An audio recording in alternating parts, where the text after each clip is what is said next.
Once upon a time, in a quiet valley surrounded by dusty hills, there stood a small village that had forgotten the color green.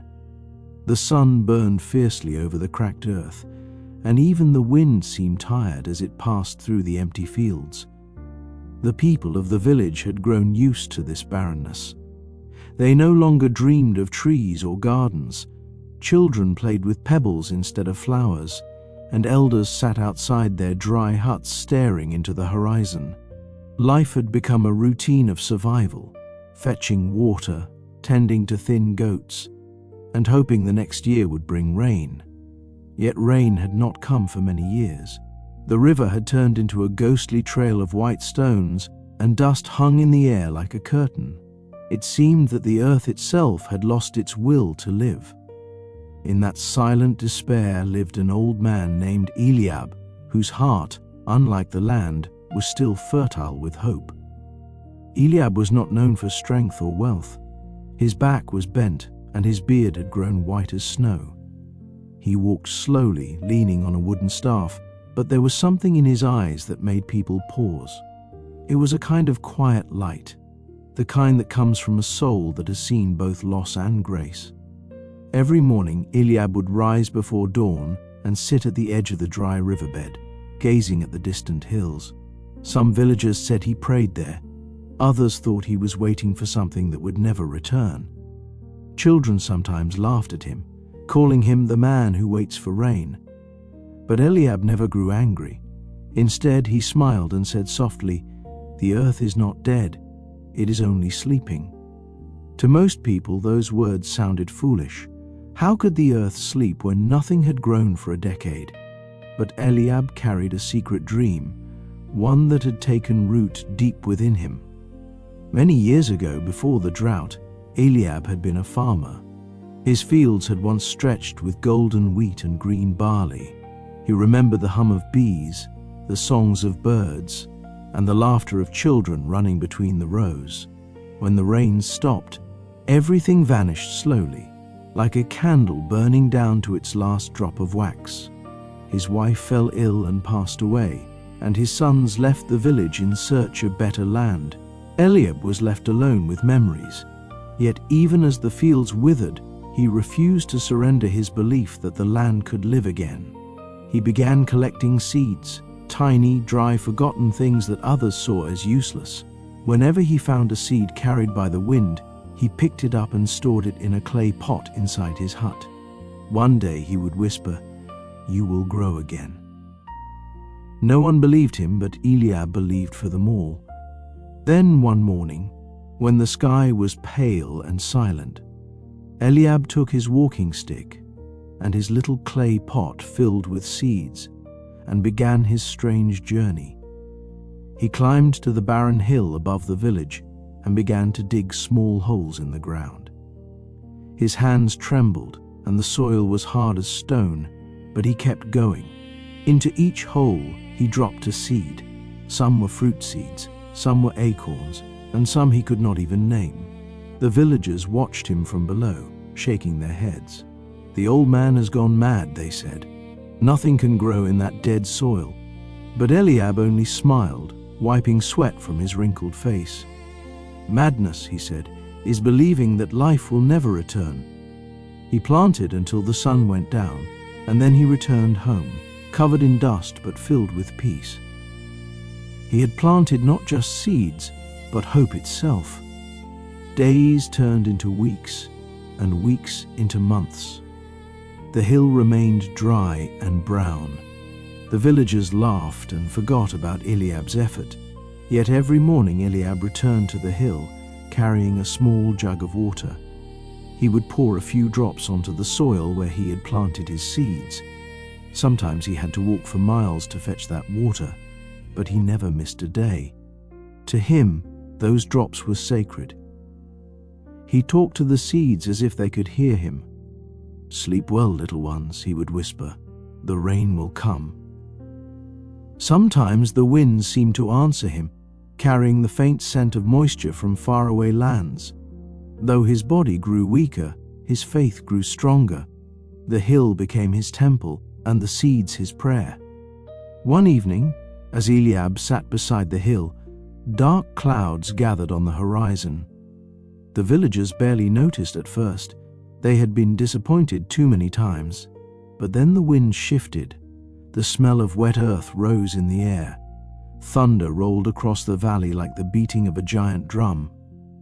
And then, after 10 long years of waiting, the rain began. It did not pour, it wept gently, softly, as if the sky itself was remembering how to cry. Eliab lifted his face and let the raindrops fall upon his skin. He closed his eyes, whispering, "Welcome home." The rain continued through the night, soaking into the ground, filling cracks and crevices, waking the buried seeds from their long sleep. By morning, the dry hill looked darker, heavier, alive again. For the next few days, the rain continued to visit. Slowly, tiny green shoots began to appear on the hill. At first, they were so small that only Eliab noticed them. He knelt down, touching the delicate leaves with trembling fingers. "You remembered," he whispered. "You remembered to grow." The villagers could hardly believe it when they saw the green spreading across the once barren slope. Children ran up the hill, shouting and laughing. "The old man's seeds are alive," they cried. For the first time in years, hope began to move through the village like a soft wind. People began to smile again. Mothers told stories again. And the old man, who had once been called mad, became the symbol of faith renewed. But growth is never easy. The following summer was harsh again, and many young plants began to wither. Eliab was heartbroken, yet he refused to give up. He began teaching the villagers how to care for the saplings. "Bring your water here," he told them.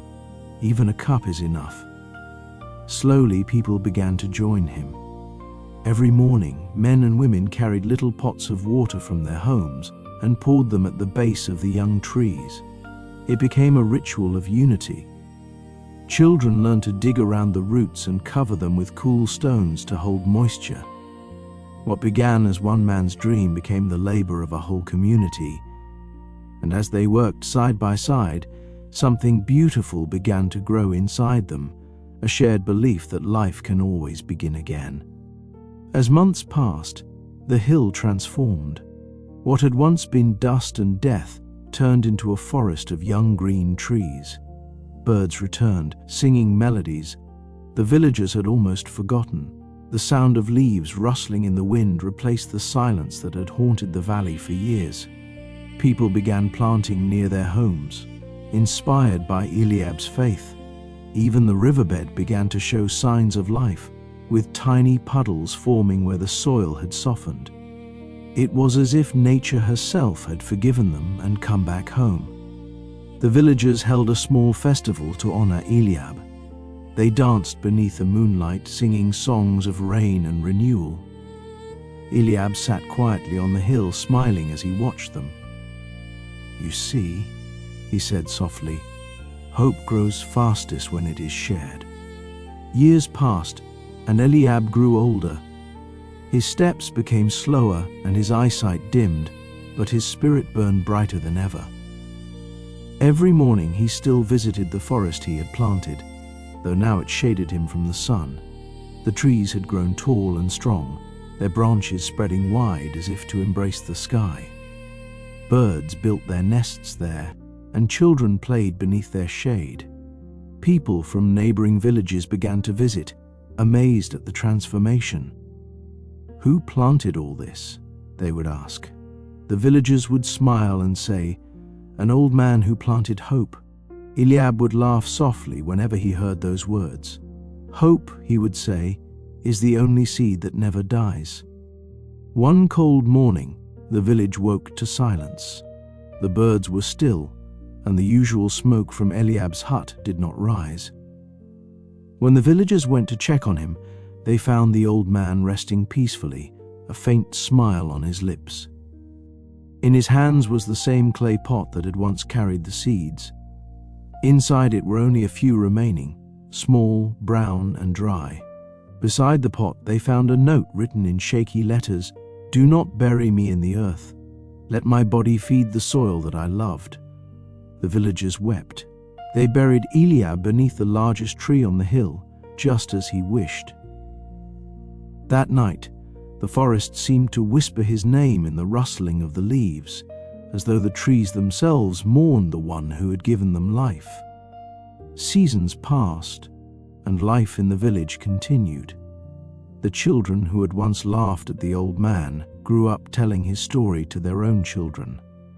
They spoke of the man who believed in seeds when no one else did, the man who planted with his heart, not his hands. And every spring, when the rain returned, they gathered on the hill to scatter new seeds in his honor. The forest grew thicker each year, spreading down the valley and touching the edges of neighboring lands. People began calling it the Forest of Hope. Travelers came from far away to see it and to hear the tale of the man who brought life back to a dead land. Eliab's dream had become larger than he ever imagined. It had become a living memory. One day, a traveler asked a young villager, "Why do you plant so many trees? Surely you already have enough." The young man smiled and said, "We plant because the old man taught us that planting is not about today, it is about tomorrow. It is about faith in what you may never live to see." Those words became the spirit of the village. They no longer feared dry seasons or dark skies, because they had learned that hope is a kind of rain that never stops falling inside the heart.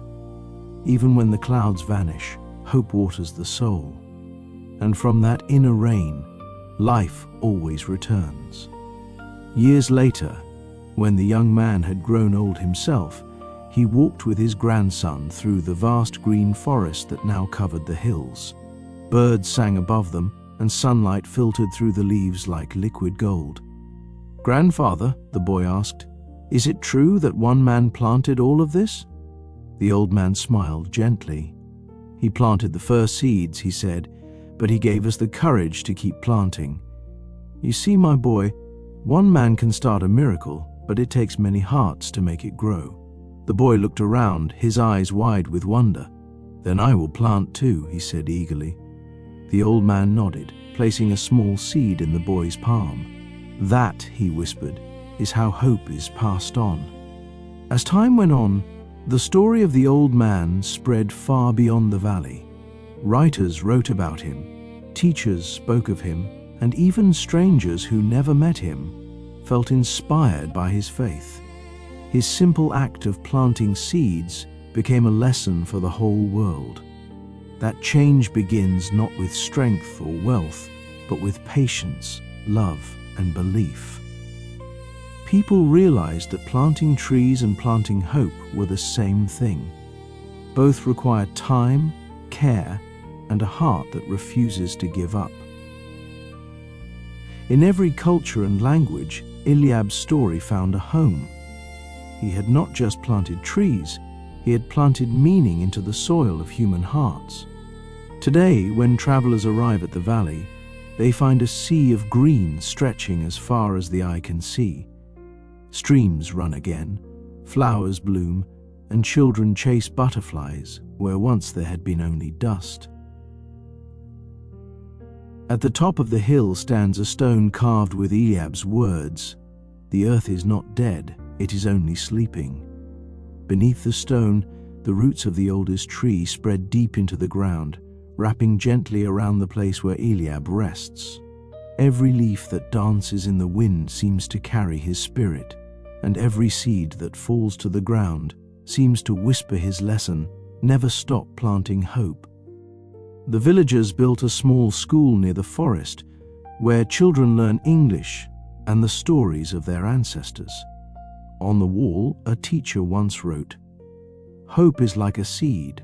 It grows when you speak kindly, when you dream bravely, and when you believe again after losing everything." The children recite those words every morning. They practice new vocabulary through stories of courage, kindness, and patience. They learn that language, like a seed, must be practiced every day if it is to grow strong. The teacher often ends each lesson with Eliab's story, saying, "If you can believe in a word, it will one day speak for you, just as his seed spoke for him." When you listen to this story, dear learner, remember that English, like hope, grows little by little. Every new word you learn is like a seed. You may not see its fruit immediately, but one day you will speak with confidence, just as a tree finally stands tall after years of silent growth. Let Eliab's patience be your guide. Keep practicing, keep listening, keep believing that your effort matters. Even when you feel stuck, even when progress seems invisible, remember, the soil is working beneath the surface. The roots of understanding are growing stronger each day. And perhaps, one day, you will tell this story in your own words, to a friend, to a child, or to someone who has lost hope. You will say, "There was once an old man who planted trees when everyone else had given up. And because he believed, the world around him changed." That is the power of faith, the beauty of perseverance, and the lesson behind every word you learn. Language gives us the power to share hope, to plant thoughts that may bloom in another heart years later. That is why we listen, why we learn, and why we speak. So as this story ends, close your eyes for a moment and imagine your own hill of hope. What dream lies buried there, waiting for your belief to awaken it? Whatever it is, start planting. One word, one action, one seed at a time, because somewhere, someone will be inspired by your faith, just as you have been inspired today. The story of Eliab reminds us that no one is too old, too weak, or too late to begin again. As long as there is breath, there is a seed. And as long as there is a seed, there is hope.